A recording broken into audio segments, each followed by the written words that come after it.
welcome back to the channel. Today I want to talk about how to complete the legendary campaign really easily. It's going to be on your hunter, so if you've got a hunter, get ready to use it. And if you haven't used your hunter yet, that's good, because you want to complete the normal story mission on another character to get access to a weapon. So before we get into it, the actual missions, they cap you at a power level underneath the recommended. So here, your effective power is capped at 1350, the mission is 1360, and then so on and so forth, all the way up to the cunning, which is what I'm on now. And I'm 1440 recommended, but 1425 capped, so I'm 15 below the recommended. So I streamed this yesterday, and I'm going to be finishing it up on live stream today, whether that's before or after this video. I'm not worried whatsoever, because I just rolled through the entire legendary campaign using the weapons that I was using and the setup that I was using. So I wanted to share that with you in the hope that you'll be able to get through legendary as well if you are struggling. So once you go through the initial storyline on whichever character, you'll get access to the parasite grenade launcher. It's a pretty long quest, but it's a fun quest as well. You get to have back and forth with a little worm, a Marasov. I made a video about this not being that good. I deleted the video and took it back because this gun is phenomenal. I just wasn't using it correctly. This can hit bosses out of their phases with one grenade. It can even one-hit kill most big enemies, especially the light-based enemies. So you want to be using this. It's just too good.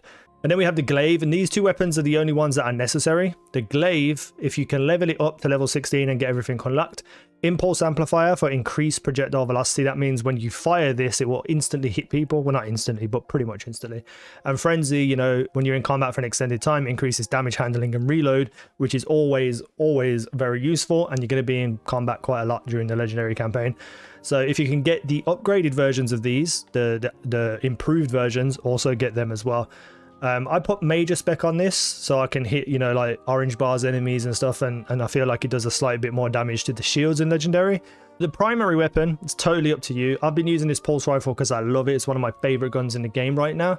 And Adrenaline Junkie is pretty cool too. But you just need something that can kill at medium to close range, and also something that can kill at very long range. You know, you could use a sniper as well, but obviously with the ammo restrictions, something like a scout rifle is also really useful. I went with this Persis D. It hits hard. It's really cool weapon. I actually like it quite a lot. There's some missions where you have to fight land tanks and stuff, so you can just sit back and snipe their wheels from really far away.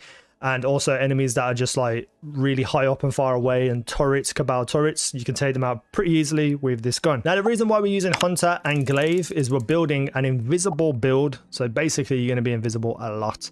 So let's look at the class setup first. So I am using Mobius Quiver, the new Seeking Void Arrow super, which fires 3 of them and can do quite a lot of damage on hit. So definitely worth using, but you can use whichever super you want. I just highly suggest this one. We're going to be using marksman dodge to reload your weapons, because you're going to be going invisible a lot and dodging, so you might as well get your weapons reloaded too. The other one is melee ability, and who cares about that. Whatever jump you want, snare bomb, it's fine. It weakens the enemy. I use it occasionally. The grenade is totally up to you, but I went with vortex grenade, just so you know, you can kind of hit a whole bunch of enemies in like a small little area and not have to worry about anything. Axiom bolt could also be useful, but that's more of a warlock thing right now. Aspects: vanishing, steps, dodging makes you invisible. Obviously, you know, you need that. And then we have the stylish executioner. That's a hard word to say. Stylish executioner. There we go. Defeating a weakened, suppressed, or volatile target grants invisibility and true sight. You're going to be doing that quite a lot because you're using the glaive and suppressing enemies and then killing them. After performing a stylish execution, your next melee attack, while invisible, weakens targets. And I believe that carries over to the glaive as well, but it's still very useful just for the true sight. So for the fragments, Echo of Domineering, after suppressing a target, which you're going to be doing a lot with the glaive, you gain greatly increased mobility for a short duration, which means you're going to get your dodge back quicker, which means you can go invisible, and your weapon is reloaded from reserve, so you're going to get more ammo ready to go. And you're going to be dodging anyway and getting the reload, so it doesn't really matter. Like you're going to be getting full ammo a lot in this build. And then we have Echo of Expulsion, void ability, final blows cause targets to explode. Obviously just more damage all around.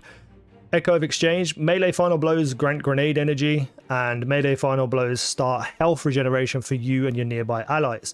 I don't even know if these work with the glaive, but I just threw them on anyway. I get the +10 resilience. Everything else here It's fine. You can have your lingering grenade effects, totally up to you. So these two you can choose for yourself, but these two pretty much needed for this build.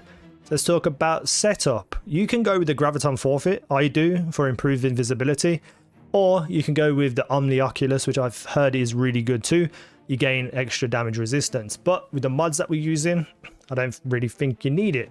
Let's go and have a look at the Synaptic Spear and what you need specifically. So unlock whatever you want, but make sure you have Thermoshot Plating, because you're going to use this to reduce all kinds of damage coming in and hitting you. Font of Might, picking up an elemental well that matches your subclass energy type grants a temporary bonus to weapon damage of that same elemental type. So, you know, if you pick up a well, it improves Void, your glaive will do more damage as well. We also want Suppressing Glaive. This is the most important thing of this entire build. You will suppress people when you shoot them with the trigger. Very, very useful on bigger enemies. And then you can either have Suppression Mastery or Energy Vampirism. That's up to you, totally up to you. And I think I've got a couple of other things unlocked, but we'll see them in the build when we're going through the setup. So mobility is very important, so you can have your dodge up as much as possible. 80 to 90 to 100 would be obviously very, very good. But I just went 98, just the way I set up. That's all I can do with my hunter. So for the mods on the Graviton, for me or any helmet that you use, I went with whatever you need here. I went with Harmonic Siphon, so you're going to create orbs of power with rapid final blows with damage matching your subclass type. Now the glaive here can be quite useful, especially if you want to just shoot at little tiny enemies, and it's only one energy, so I just threw it on because, you know, why not. You could also throw these on if you wanted to, if you've got weapons with, you know, the Psycho Hack and Sura Synergy, or the Land Tank or Hack A Breach armaments. This would actually be really good for my build because of the two weapons that I use, but I just went with this because I did. Dynamo reduces super cooldown when using your class ability near targets. You're going to be dodging and going visible a lot around your enemies, so you get a bit more super cooldown. And Font of Might, which is what we've already discussed, very, very useful. Then we have on the arms the well, I've changed this up a little bit. I had some other things on, but I just felt like this is probably the best thing. Grants class ability energy when you cause damage with a grenade. You know, you'll get your dodge back quicker, and the same with the melee. I don't know whether this is with the glaive too. I'd probably not, but I just threw it on anyway because, you know, I think I had Unstoppable Pulse Rifle on, but I don't even think there's champions in the legendary one. Enduring Wells increases the lifespan of elemental wells you create.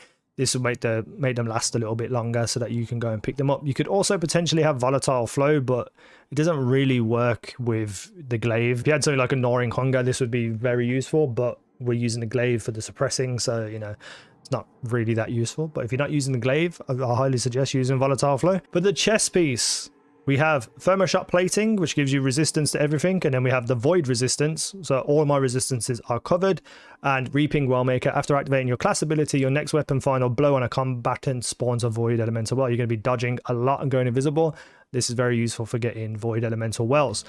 Then we move on to the boots. We have Glaive Scavenger, going to be very useful. You're going to be shooting a lot of people. You want as much ammo as possible. Grenade Launcher Scavenger, so you get heavy for your Parasite. And Well of Tenacity, picking up a Void Elemental Well reduces the damage you take, so you get even more resistance. And then for here, we have the best thing in the world, Suppressing Glaive, and I went with Energy Vampirism, so I get more to my abilities when I kill or suppress. And Well of Utility, picking up a Void Elemental Well grants you additional class ability energy, multiple copies of blah, blah, blah, blah, blah, blah. So yeah, that's the build and the setup. So in the background, you're going to see some footage now from my live stream, just here and there, me using these weapons and stuff. But what I'm going to do is in the video description, I will link yesterday's live stream. And if you go over to that live stream and go into the comments section, there's going to be timestamps for the start of every mission and for kind of the boss fights of those missions as well. So if you want to go and have a look at how I'm handling fights and bosses and stuff and playing kind of passive while also, you know, taking out a whole bunch of enemies, it may help you to be able to fight certain bosses and get around the room and just kind of see what I'm doing. The Parasite is going to be used a lot, so make sure you try and hold off your ammo. Try not to use it unless you're fighting big enemies with a lot of health, because it is an amazing weapon. If this video comes out after my live stream today, I'll also link that live stream in the video description, but I won't be timestamping that one, but I will be finishing it from the start of the stream. So at the start of the stream, I'll be doing the last two, so you can find yourself whatever you need to find. And that's about it. I hope this really does help you with your legendary campaign. Obviously, the hunter going invisible all the time will make this a lot easier than most classes, unless you're like a god at the game. But you know, if you're just a casual player like myself, going invisible on a hunter is the easiest way to do it. If you aren't on hunter, I have no answers for you whatsoever. Just try to build around void is the best kind of option for you. You know, have all the wells, all the perks, all the kind of mods that you need, because it's pretty difficult, but the parasite will carry you through this entire legendary campaign. So let me know what you think down below. Have you already completed it? What character did you do it on? Let me know. And yeah, thank you for watching. I've been easynow. You guys have been awesome.